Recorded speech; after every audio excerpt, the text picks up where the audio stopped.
வணக்கங்க.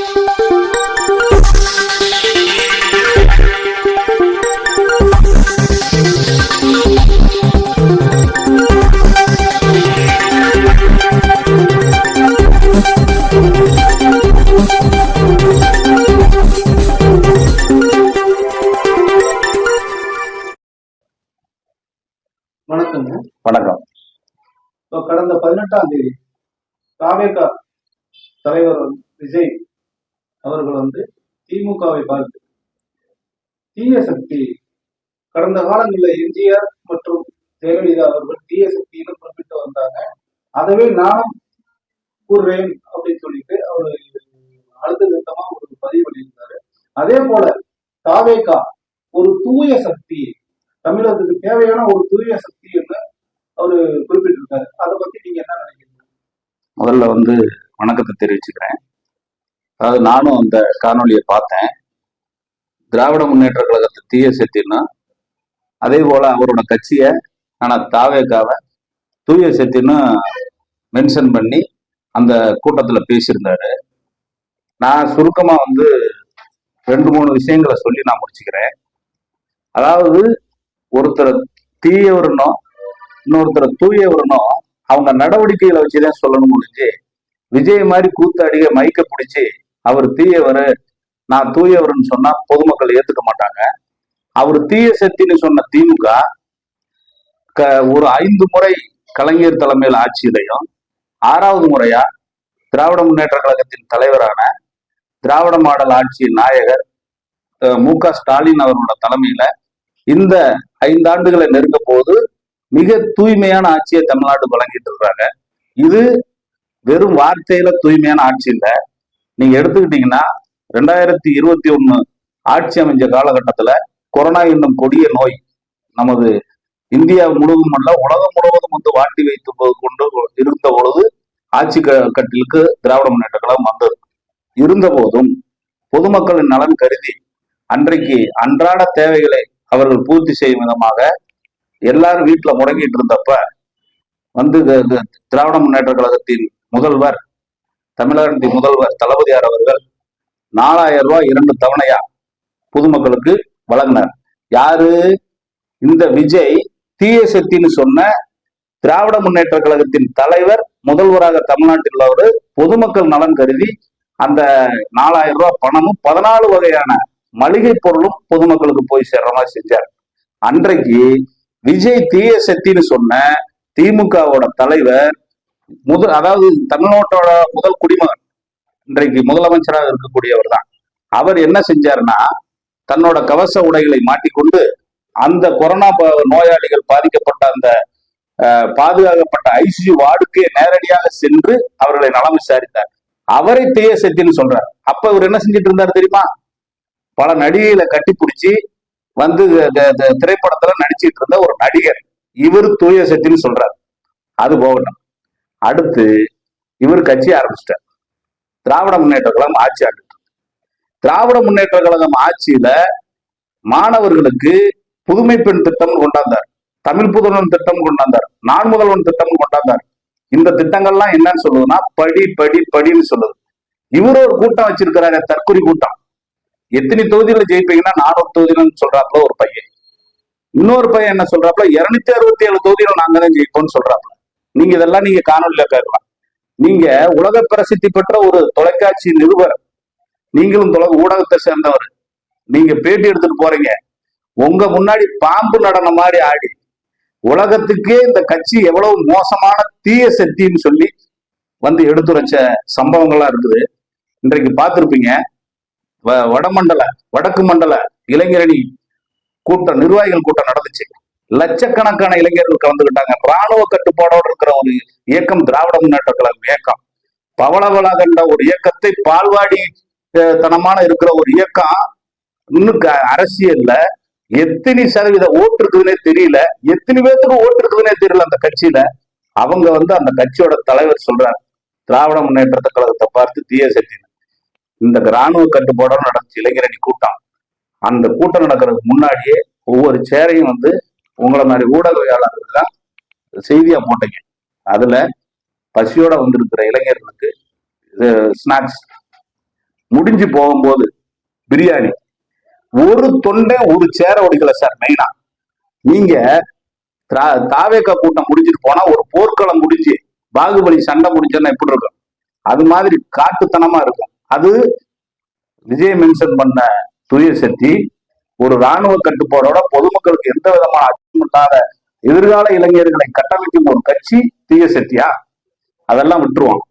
கரூர் சம்பவம் நடந்து இவரே மைக்க பிடிச்சோன்னா முதல்ல என்ன சொல்றாரு? முதலில் நான் காவல்துறை நண்பர்களுக்கு நன்றி சொல்ல கடமைப்பட்டிருக்கிறேன். காவல்துறையினர் மட்டும் இல்லைன்னா நான் இந்த இடத்துக்கே வந்துட முடியாது. யாருனால சார் வர முடியல? பொதுமக்கள் தடுத்தாங்களா? அரசாங்கம் தடுச்சா? நீ தொண்டைன்னு சொல்லிக்கிறீல தற்கொலைய, அவங்க உன்னை வரவிடாம தடுத்தாங்க. அதை போலீஸ் கிளியர் பண்ணிச்சு. அந்த போலீஸ்க்கு நீங்க நன்றி சொல்லிட்டு ஸ்டேஜே ஏறீங்க. நீ ஸ்டேஜ்ல இருக்கும் போதே என்ன செய்யறான்? மயங்கி விழுகிறான். அவனுக்கு தண்ணி பாட்டில் நீவே எடுத்து தர சொல்ற. நீ அந்த மாதிரி ஒரு கட்டுப்பாடற்ற ஒரு தற்கொலை கூட்டத்தை நீ வச்சுக்கிட்டு 41 உயிர், இன்னும் சொல்ல போனா 42 உயிர், ஒரு கர்ப்பிணி பெண் வயிற்றுல இருந்த ஒரு குழந்தைய இறந்துருக்காங்க. அப்படிப்பட்ட ஒரு சூழ்நிலையில நீங்க யார் இறந்தா? யார தேடி சார் வந்தாங்க? உங்களை பார்க்க வந்த கூட்டம். உங்களை நான் நம்பி வந்த கூட்டத்தை அத்தனை உயிர் பழி போயிருக்குது. தெரியாதுன்னு சொல்லவே முடியாது. அவசரமா கிளம்பி சென்னை விமான நிலையம் போகும்போது ஊடக விளையாடுற மைக்க நின்றாங்க. சார் அங்க 41 பேர் செத்து போயிருக்காங்க, நிறைய உயிர் பழி போயிருக்குன்னு சொல்லி செய்திகள் வந்துட்டு இருக்குதே. அந்த செய்தியாளர்கள் கூட மரியாதை தராம வேகமா நீங்க போய் பனையூர் பங்களாவில் ஒளிஞ்சிட்டீங்க. ஆனா முதலமைச்சர் துரித நடவடிக்கை எடுத்து உடனடியாக அருகாமையில் உள்ள அமைச்சர்கள் திரு அண்ணன் பள்ளிக்கல்வித்துறை அமைச்சர் அன்பில் மகேஷ் பொய்யாமொழி அவர்களையும் சுகாதாரத்துறை அமைச்சர் அண்ணன் மாசு அவர்களையும் உடனடியாக அங்க ஸ்பாட்டுக்கு அனுப்புறாரு. அந்த மாவட்டத்தில் உள்ள எம்எல்ஏ சார் கரூர்ல சம்பவம், அந்த தொகுதியோட எம்எல்ஏ முன்னாள் அமைச்சர் செந்தில் பாலாஜி ஏன் சீக்கிரம் போனன்னு சொல்றாரு. அவர் ஆபீஸ்க்கு பக்கத்திலே சம்பவம் நடக்குது. அவர் போறதுல போய் காப்பாத்துறது தப்பா? அப்படிப்பட்ட ஒரு ஆட்சியை நடத்தி கொண்டாந்துருக்கிறாங்க. ஆனா தாவேக்காவில் இருக்கிற அத்தினி தலகருத்தர்களும் பொதுச் செயலாளராக இருக்கிற புஷியானந்த் இன்னைக்கு இவரை வழிநடத்திட்டு இருக்கிறாரு கள்ளலாற்றி ஆதவர்ஜினா, அவரு அந்த மாவட்ட செயலாளர் துணை செயலாளர்கள் எல்லாம் போய் ஒழிஞ்சுக்கிட்டாங்க. ஆனா அரசு இயந்திரம் துரிதமாக செயல்பட்டது. பக்கத்தில் உள்ள மாவட்டங்கள் அத்தனை மாவட்டங்களில் உள்ள உயர் மருத்துவர்கள் எல்லாத்தையும் அனுப்பி சிகிச்சை அளிக்கலன்னா 100 அதிகமா இருந்திருக்கும் அந்த மரணம். அந்த ஆட்சி, அந்த கட்சியை நடத்துறவங்க தீய சக்தி. போய் பனையூர் பங்களாவில் ஒளிஞ்சுக்கிட்ட ஒரு நடிகர், இந்த மரணத்துக்கு காரணமே அவங்க கட்சி தொண்டர்கள் தான். அந்த கட்சியை நடத்துறவர் தூய சக்தியா? அதை விட்டுறலாம். இன்றைக்கு தமிழ்நாட்டில் உள்ள மக்கள் எல்லாம் ஜனநாயக உரிமையை பெறுவதற்காக தங்களோட அத்தனை அரசு இயந்திரங்களையும் பயன்படுத்தி எஸ்ஐஆர்ங்கிறத ஒரு எதிர்த்தாலும் ஒன்றிய அரசாங்கம் கொண்டாந்துருச்சு. கொள்கை ரீதியா இப்ப அதாவது எஸ்ஐஆர் வேண்டாம்னு சொல்லல, எஸ்ஐஆர் கொண்டு வந்த காலகட்டத்தை வேண்டாம்னு சொல்றாங்க. எங்க முதலமைச்சர் என்ன சொல்றாரு? நீங்க 2026 தேர்தலுக்கு பிறகு நீங்க நடத்துங்க. 2002 எஸ்ஐஆர் வந்தப்ப 2002 இருந்து 2005 வரை நடந்துச்சு. இன்னைக்கு 1 மாத காலம் கொடுத்துருக்கீங்க. சட்ட ரீதியாக நாங்கள் எதிர்த்தாலும் வழக்கு போட்டு கோர்ட்ல கேஸ் நடந்தாலும் கூட ஜனநாயக ரீதியாக தமிழ்நாட்டு மக்களுக்கு ஒற்றுமையை பெற்றுத்தர வேண்டும் என்று இரவு பகல் பாராமல், இன்னும் சொல்ல போனா நான் கடைக்கோடி தொண்டன், நான் இங்க இருக்கிற ஒரு பேரூர் கழக செயலாளர், என்கிட்ட பேசினாரு முதலமைச்சர் தொலைபேசி வாயிலாக. என்னப்பா உங்க பேரூர்ல என்ன நடந்துட்டு இருக்குன்னு இப்படி ஒவ்வொரு தொண்டனையும் தட்டி எழுப்பி கட்சி வித்தியாசம் பார்க்காம, இங்க ஆளுங்கட்சி எதிர்கட்சி எதுவுமே கிடையாது. வாக்காளர்களின் வாக்குரிமையை பெற்றுத்தர வேண்டும், அவர்கள் ஜனநாயக கடமையை ஆற்ற வேண்டும் என்று அவர் இன்னைக்கு அந்த நடவடிக்கை எடுத்து இவ்வளவு வாக்காளர்களை தங்கள் வாக்குரிமையை பெற்று தந்தாங்க. இந்த கட்சியோட தலைவர், இந்த கட்சி தீய சக்தி. இதே காலகட்டத்துல 12/12/2025 தனி விமானத்துல அன்றைய தேதியில நல்லா தெரிஞ்சுங்க, ஈரோடு பெருந்துறையில இன்னைக்கு பேசினாரே 18ஆம் தேதி தீய சக்தி தூய சக்தின்னு, அந்த கூட்டம் 12ஆம் தேதி நடக்க வேண்டியது ஏன் ஒத்திவைக்கப்பட்டது? அதற்கான காரணம் என்ன? நான் சொல்றேன். அன்னைக்கு தனி விமானத்துல 6 பேர் கொண்ட குழு சென்னையில இருந்து கோவா பறக்குது. இவரோட போனதெல்லாம் யாருன்னு தெரியுமா? இவர் மனைவி இல்ல, இவர் மகன் இல்ல, இவங்க அம்மா இல்ல, இவங்க அப்பா இல்ல, ஏன் இவங்க மாமனார் மாமியார் கூட இல்ல. முதல் நபர் ஜோசப் விஜய், இரண்டாவது நபர் திரிஷா கிருஷ்ணன், மூன்றாவது நபர் ஜெகதீஷ் அவஸ்தி, 4வது நபர் ராஜேந்திரன், 5வது நபர் வேலு தேவராஜ், 6வது நபர் ரூபி எக்கா. இவங்க புறப்பட்டு போன விமான நேரம் 6:45 இந்திய நேரப்படி. கோவா எதுக்கு சார் போனாரு?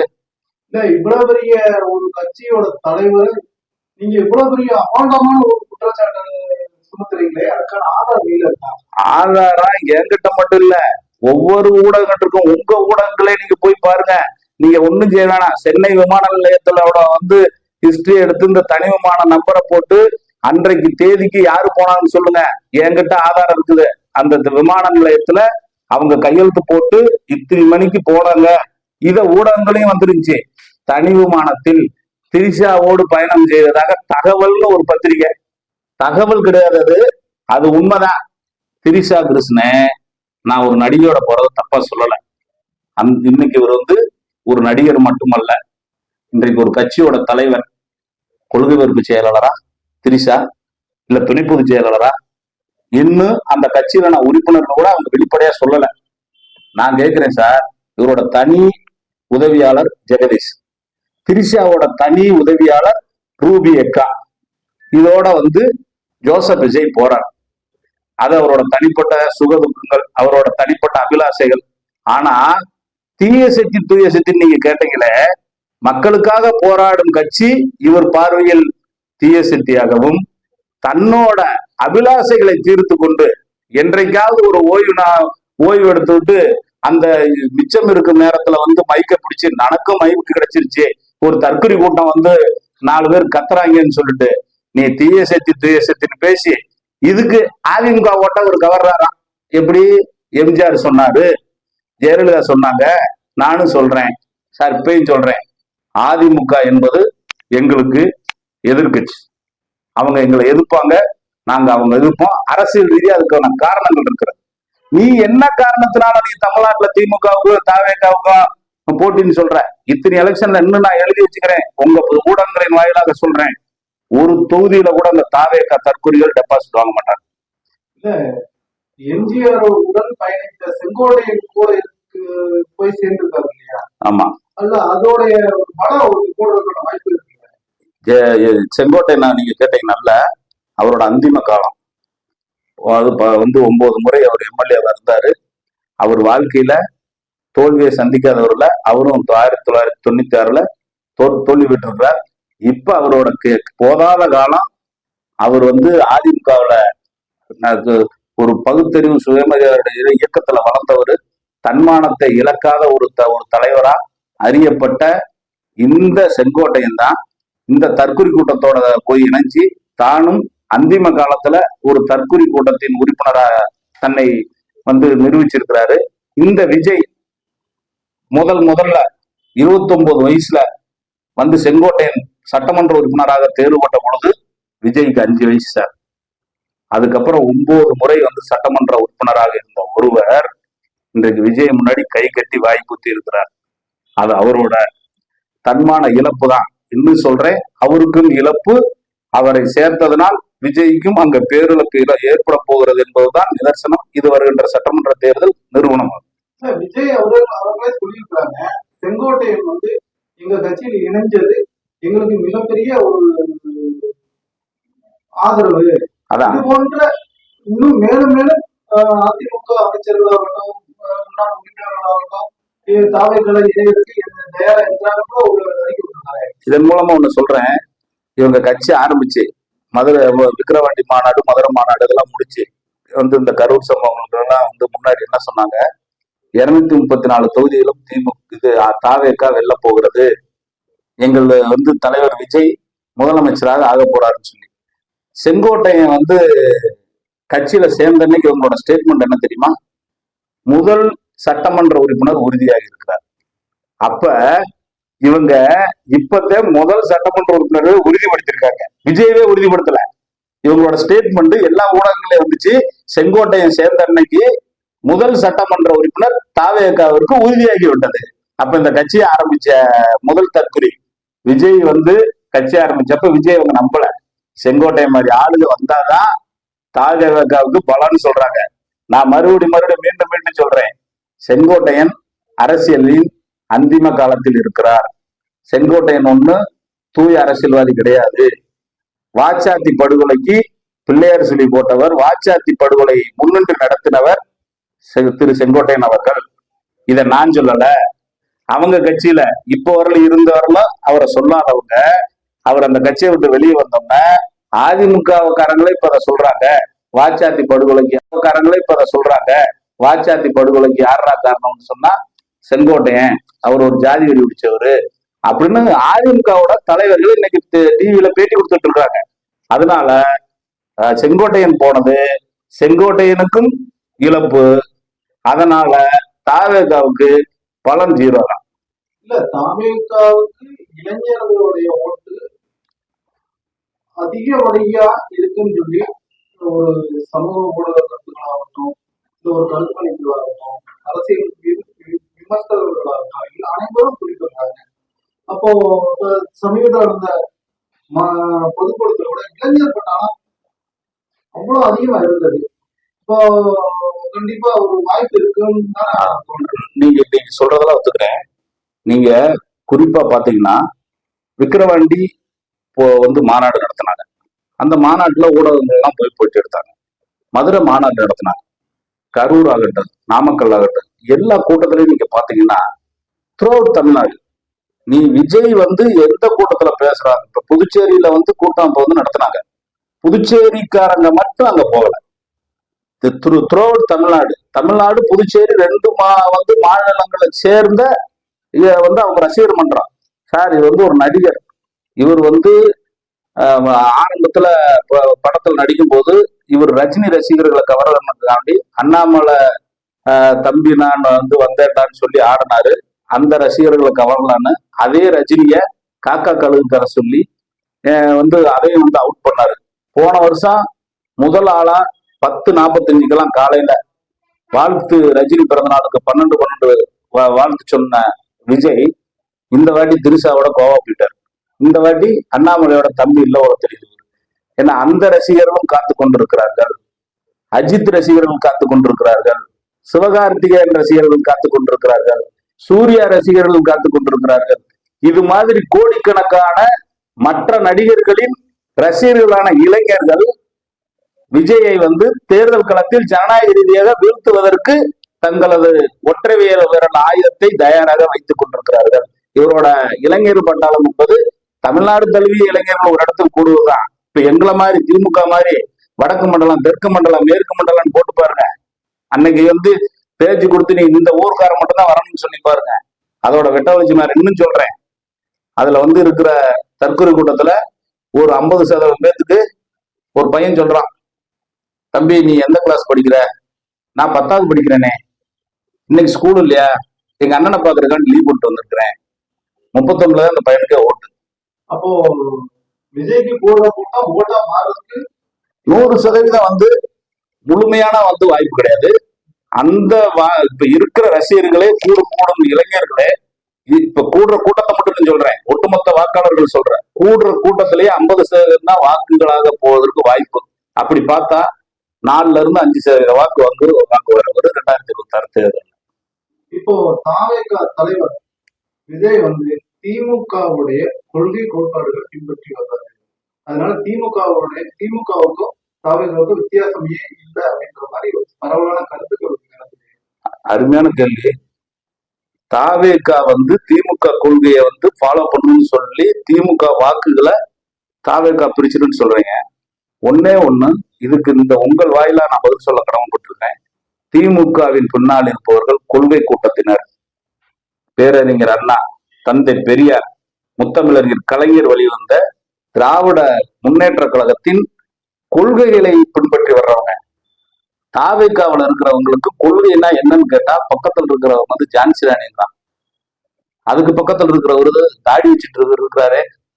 அவர் ஒரு ஆளுங்க தெரியலங்கிறான், அம்பேத்கர் காட்டினா தெரியலங்கிறான். ஆக மொத்தம் ஒரு பையன்கிட்ட நீட்டுறாங்க மைக்க. இது வடக்கு மண்டல கூட்டத்துல கலந்து கொண்டுட்டு இருக்கிறவங்க திமுகவோட 50 முழக்கங்கள் தெரியுமா? அண்ணே எனக்கு நல்லா தெரியும். வந்து திமுகவோட கொள்கைகளை பின்பற்றி தான் நாங்க இந்த அரசியல்ல இருக்கிறோம். அண்ணா வழியில் அயராது உழைப்போம், ஆதிக்கமற்றம் சமுதாயம் அமைத்தே தீர்வோம், இந்தி திணிப்பை என்றும் எதிர்ப்போம், மத்தியிலே கூட்டாட்சி மாநிலத்திலே சுயாட்சி, வறுமையை வென்று வன்முறை தவிர்த்து வறுமையை வெல்வோம் என்று அந்த 50 முழக்கங்களை சொன்னோன்ன அந்த ஊடகவியாளரை நீ என்னப்பா பண்றங்கிற. நான் வந்து ஃபர்ஸ்ட் இயர் காலேஜுங்கிறாப்ல அந்த தம்பி. ஒரு முதல் ஆண்டு மாணவன், கல்லூரி மாணவன், திமுகவின் 50 முழக்கங்களும் அதுக்கான காரணங்களும் தெரிஞ்சவே இருக்கிறான். ஒருபோதும் திமுகவுக்கு வாக்களிப்பவர்கள் இன்றைக்கு கலைஞர் உரிமை தொகை வாங்கும் மற்ற கட்சியோட சேர்ந்த மகளிரும் திமுகவுக்கு வாக்களிக்க தயாரா இருக்கிறாங்க. இது மாதிரி ஒவ்வொரு அரசு திட்டங்களும் திமுக கொள்கைகளும் திமுகவுக்கு போன தேர்தலை விட 10% வாக்குகள் அதிகமாக பெற்று திமுக கூட்டணி 200 தொகுதிகளுக்கு மேலாக வெல்வதை நீங்கள் பார்க்கத்தான் போகிறது. சரி, நன்றிங்க ஐயா. வணக்கம், நன்றி.